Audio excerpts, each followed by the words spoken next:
নামচি থেকে আমরা জোরথাঙের দিকে যাচ্ছি। একটা পাহাড় পুরো টপকানো হলো, তার মানে প্রথমে উঠেছিলাম নামচি উপরে, সেখান থেকে ক্রমাগত নেমে যাব জোরথাঙে, একদম উতরাই রাস্তা। ওই রাস্তার তুলনায় রাস্তা কিছুই না, সাধারণ রাস্তা। তবে আমরা নামচি পৌঁছেছিলাম 11:15 নাগাদ, কিন্তু সেখানে তখন প্রবল কুয়াশা আর হাওয়া। ম্যাজিকের মতোই পরিবেশটা কেমন পরিবর্তিত হয়ে গিয়েছিল। তাই নামচিতে একটু ঘোরাঘুরির ইচ্ছে থাকলেও সেটা আর সম্ভব হয়ে ওঠেনি। আমরা সেখানে না থেমেই নয়া বাজারের পথে রওনা হয়েছিলাম। নামচি থেকে পেলিংয়ের একটা সরাসরি রাস্তা থাকলেও সেটার অবস্থা ভালো নয় শুনে আমরা ঘুরপথেই চলেছি। এই রাস্তায় পেলিংয়ের দূরত্ব নামচি থেকে 65 কিলোমিটার। জোরথাং পৌঁছে গেলাম। এখানে সামনেই রঙ্গিত নদীর উপর সেতু, নদীর অপর পাড়ে নয়াবাজার। সিকিমের রাস্তাগুলোর একটা গুরুত্বপূর্ণ সংযোগ এই জোরথাং। এখান থেকে আমরা নামচির পথে রঙ্গিত থেকে উত্তর দিকে পাহাড়ে উঠতে শুরু করেছিলাম। সেখান থেকেই একটা রাস্তা সরাসরি নয়াবাজারে এসছে, যেটা সামনে দেখা যাচ্ছে। বাঁক নিয়ে আমরা উঠে পড়লাম রঙ্গিতের উপর সেতুতে। এই সেতুর নাম আক্কার ব্রিজ। এখানে রঙ্গিতের খাত সংকীর্ণ, ব্রিজের দৈর্ঘ্য তাই কম।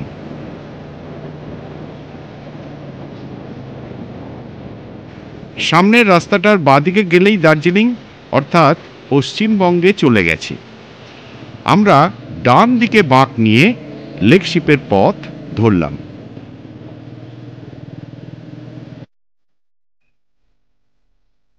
পথে এক জায়গায় একটু চা পান করা হলো। সিকিমের সাধারণ গ্রামের মধ্যে দোকানটা। এই রাস্তাটা বেশ ভালো। আমরা মসৃণভাবে এগিয়ে যাচ্ছি। সিকিম হিমালয়ের অন্যান্য অংশের তুলনায় একটু বেশি ভূমিকম্প প্রবণ। 2011 সালের বিরাট ভূমিকম্পে সিকিমের বহু অঞ্চল একদম বিধ্বস্ত হয়ে যায়। এখানে প্রায়শই ছোটোখাটো ভূমিকম্প ঘটেই চলে। তাছাড়া প্রবল বৃষ্টি, ধস এসব তো আছেই। তাই এখানকার রাস্তা ঠিক রাখা সত্যিই কঠিন কাজ। এখন রাস্তাগুলো বেশ চওড়া, বাহন চালনা বেশ সহজ। আমরা রোহতাক সেতু পার হচ্ছি, যা রঙ্গিতের একটি উপনদীর উপরে।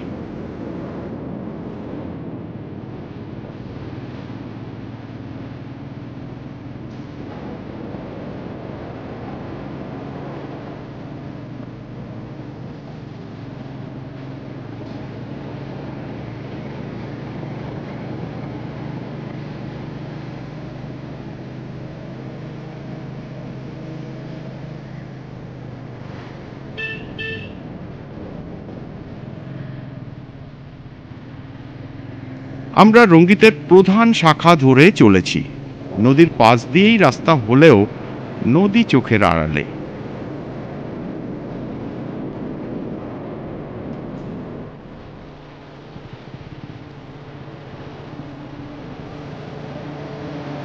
রাস্তায় একটু আধটু খারাপ অংশ তো আসবেই, ঘাবড়ালে চলবে না।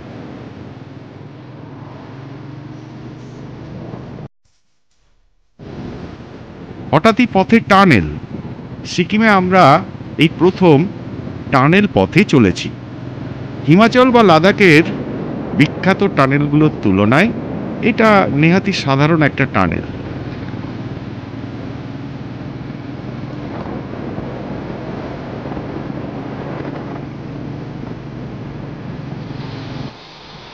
লেকশিপের পথে টানেল, ছোট্ট টানেল, এই বেরিয়ে পড়বো।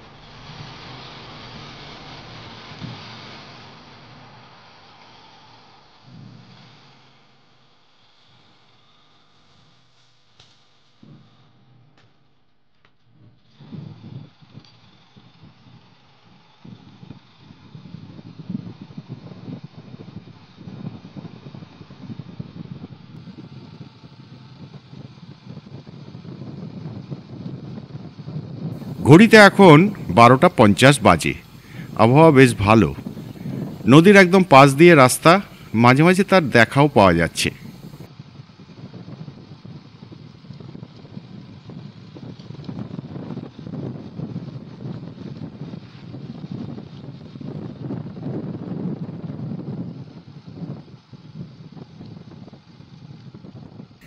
এখানে রাস্তাটা বেশ সরু।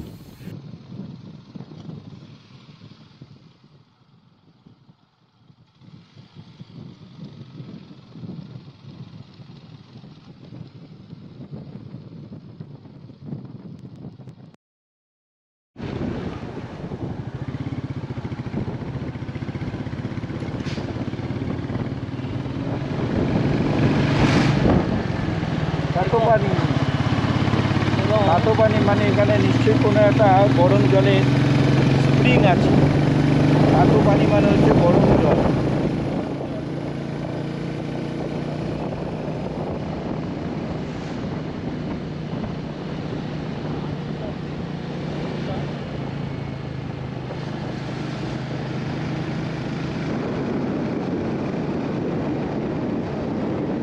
রোদ থাকলেও আকাশের ভাবটা কিন্তু ঠিক ভালো ঠেকছে না, মেঘের আনাগোনা দেখা যাচ্ছে। অত জোরে মোবাইলকে ক্যামেরা নাড়াতে হয় না।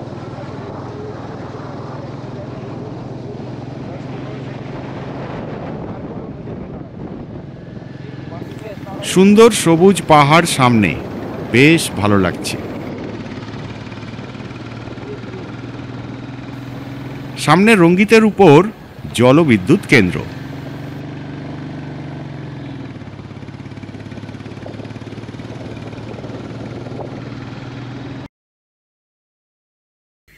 এখন বেলা 1:30 বাজে। পথের দৃশ্য একটু ভালোভাবে উপভোগ করতে এখানে দাঁড়িয়ে পড়লাম।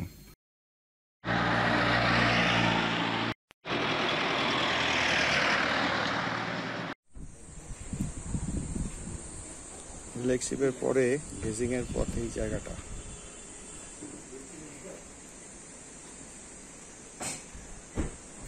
লেকশিপের পর আমরা তীব্র চড়াই রাস্তায় পাহাড়ে উঠছিলাম। এই জায়গায় এসে যে দৃশ্য দেখলাম তাতে দাঁড়িয়ে যেতেই হলো। অসাধারণ একটা ভিউ পয়েন্ট।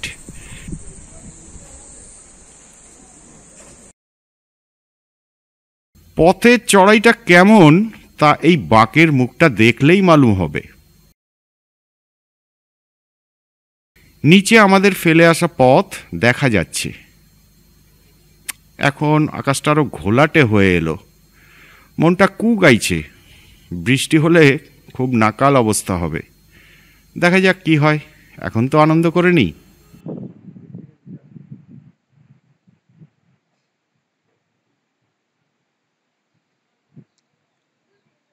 বেশ সুন্দর পাহাড়ি জঙ্গল চারপাশে, চোখ আর মনের শান্তি।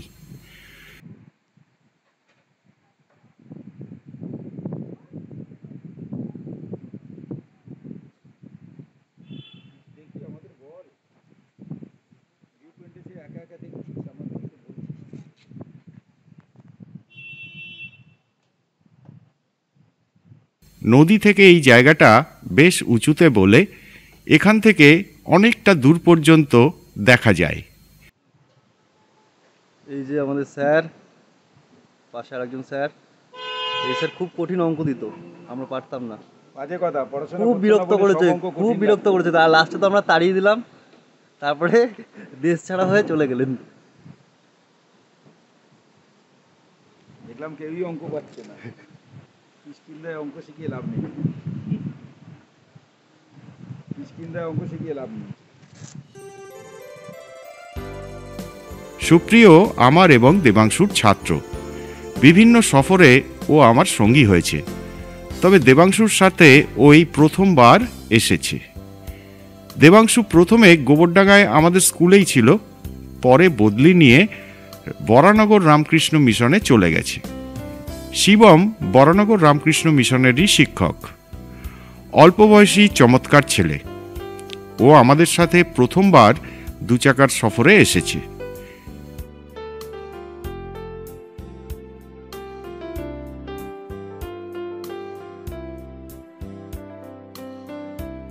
যে কোনো কঠিন সফরে তারুণ্যের প্রয়োজন থাকে। আমাদের এই 2 সাথী সেই প্রয়োজন মেটাবে।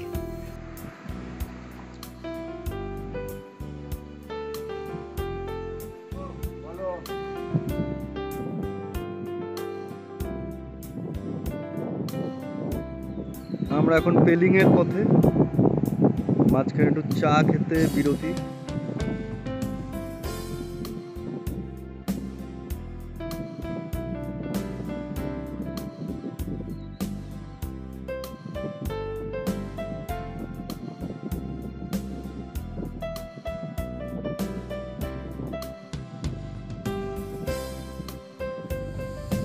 পেলিং আর মাত্র 20 কিলোমিটার বাকি। আমরা একটা বাঁকের মুখে একটা সুন্দর জায়গা দেখে আমরা একটু বিশ্রাম নিতে দাঁড়ালাম। এটা একটা ভালো ভিউ পয়েন্ট। এখান থেকে নদীর উপত্যকাটা খুব সুন্দর দেখায়। এই যে আমাদের দুই খুদের সঙ্গী, আর এই হচ্ছে সেই নদীর উপত্যকাটা।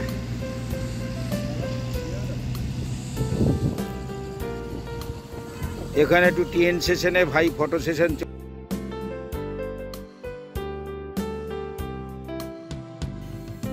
বাঁকের মুখে এই ভিউ পয়েন্টের অবস্থানটা কেমন তা এই ছবিটা থেকে বোঝা যাচ্ছে।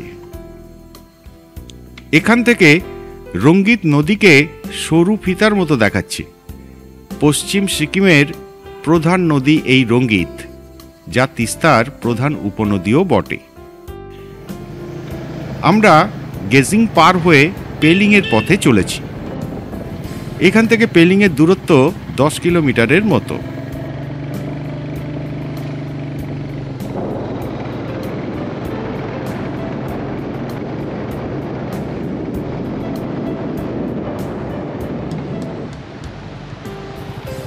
এদিকটায় বেশ ঘন জনবসতি আছে। মাঝে রাস্তাটা বড্ড খারাপ ছিল, তবে এখন কিছুটা ভালো। গেজিং থেকে পেলিংয়ের খাড়া চড়াই রাস্তায় উঠছি। রাস্তা আগে বড্ড খারাপ ছিল, এখানে মোটামুটি সারফেসটা এখন ভালো পাচ্ছি। একটু দেখা যাক কতদূর ভালো পাওয়া যায়।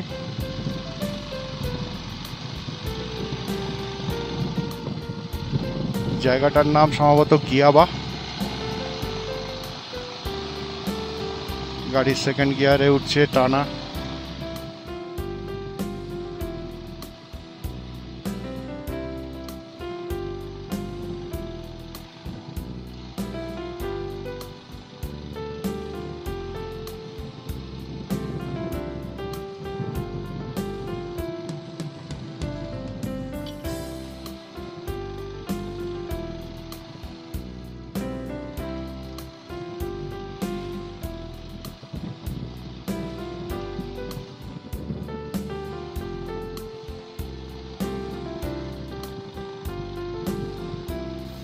এটা পেলিং যাওয়ার মূল রাস্তা নয়, সাধারণ গ্রামের রাস্তা। তবে আশপাশের দৃশ্য কিন্তু খুব সুন্দর।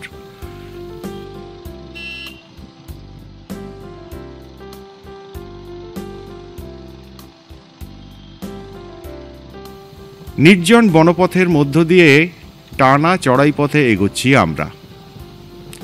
দেবাংশুরা মনে হচ্ছে একটু পিছিয়ে পড়েছে। সামনে একটা পার্ক এবং বিখ্যাত পেমিয়াংশি মনাস্ট্রি পড়বে।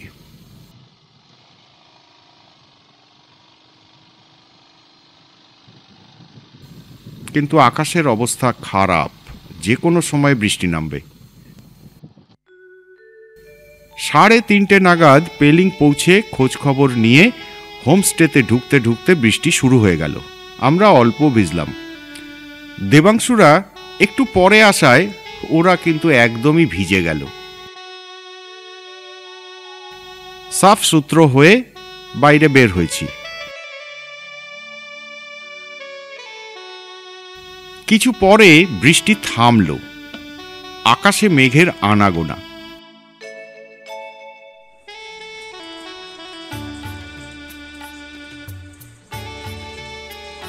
মেঘের আনাগোনাটা মাটিতেও নেমে এলো, চমৎকার দেখাচ্ছে।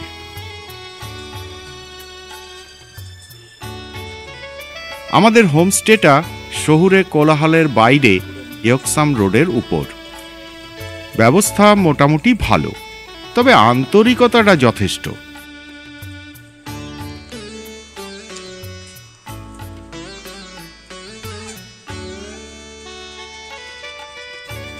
চারটের পর খাওয়ার ডাক পড়ল। বেশ খিদে পেয়েছে। দেরিতে হলেও দুপুরের খাওয়াটা বেশ জম্পেশ হয়েছে।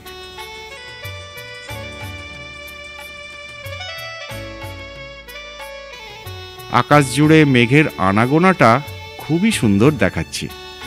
এখনো চারিদিকে একটা ধোঁয়াটে ভাব। আকাশে মেঘের পর্দা সরিয়ে সূর্যের দেখা দেওয়ার তোড়জোড় চলছে। দেখা মিলল সূর্যের।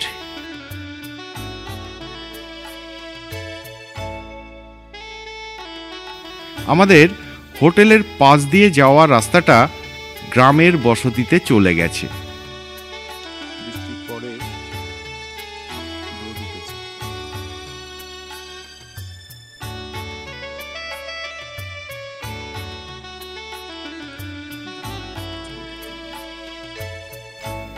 রোদ উঠে গেল, আকাশটা অনেক পরিষ্কার হয়ে গেছে। নীলের উকিঝুঁকি দেখা যাচ্ছে। এটা উত্তর দিক। পেলিংয়ের উচ্চতা ৭২০০ ফুট, দার্জিলিংয়ের চেয়ে বেশি। বৃষ্টির পরে একটু ঠান্ডা মনে হচ্ছে, তবে একে ঠিক শীত লাগছে বলা যায় না। বরং সমতলের গরমের হাত থেকে মুক্তি পেয়ে আমরা খুব আরামদায়ক পরিবেশে আছি।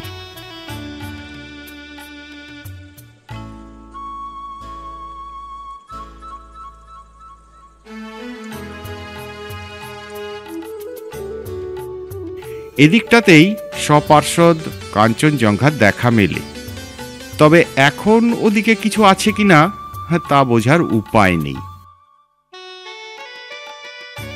বেশ সুন্দর রোদ এসে পড়েছে। এখন প্রায় ৫টা বাজে।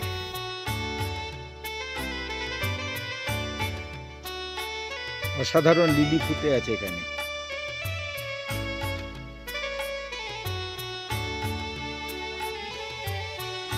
অসাধারণ এই লিলিগুলো।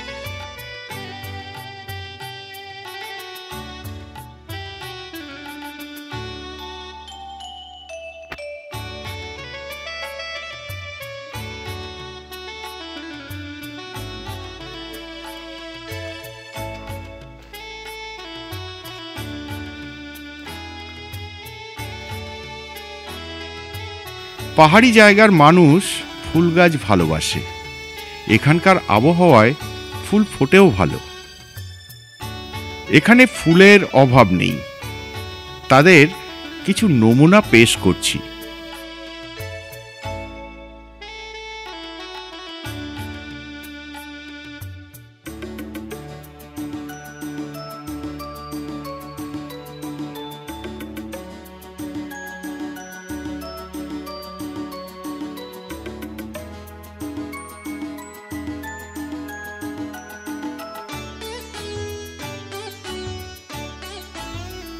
ঝকঝকে রোদে চারপাশটা একেবারে ঝলমলিয়ে উঠেছে।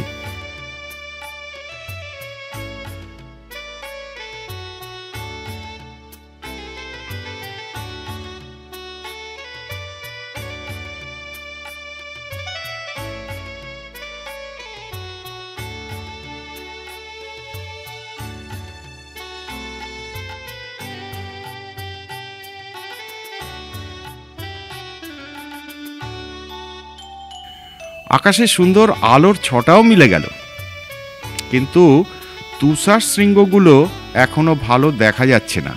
তবে তাদের ক্রমশ মেঘ মুক্তি ঘটছে।